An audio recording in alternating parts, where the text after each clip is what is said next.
नमस्कार मंडळी, आज आपण बनवणार आहोत विदर्भातली स्पेशल शेतातली वांग्याची भाजी आणि रोडगे।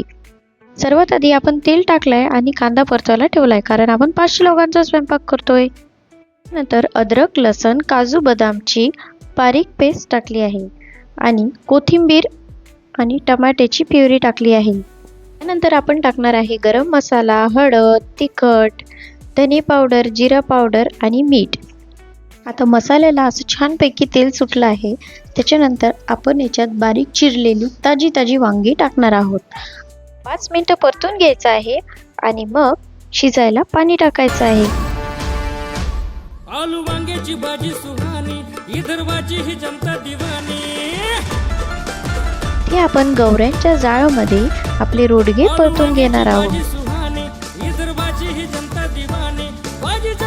स्पेशल रोडगे आणि वांग्याची भाजी तयार आहे। तर इथे बसली आहे आपली पहिली पंगत। तर आपल्या चॅनलला सबस्क्राइब करून घ्या।